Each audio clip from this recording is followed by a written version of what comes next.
is diagonal naman, diagonal of a cube. So pag diagonal of a cube, makakabuo tayo ng triangle, dalawang right triangles. Yung may base triangle at saka yung bigger triangle sa ibabaw. So dalawang triangles yun. So ibig sabihin, Pythagorean theorem na naman yung ating gagamitin. Nakabase ito sa Pythagorean theorem kasi right triangles. And alam naman natin na kapag right triangles yon, Pythagorean theorem lang talaga yon. Yung Pythagorean theorem is only applicable to right triangles or triangles with a 90-degree angles or right angle.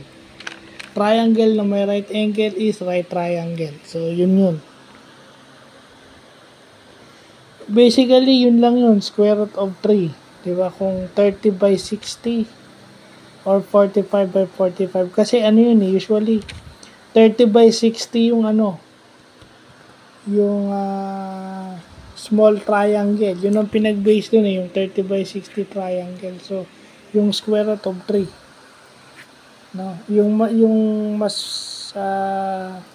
maliit na triangles, yung isa sa mga values nun, square root of 3, ita-times mo yung given na rate.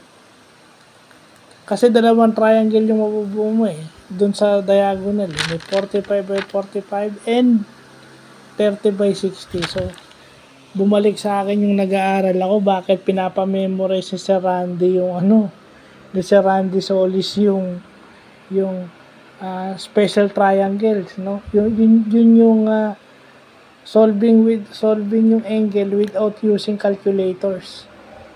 So, babalikan natin yan para clue dito sa na to. So, yun lang po.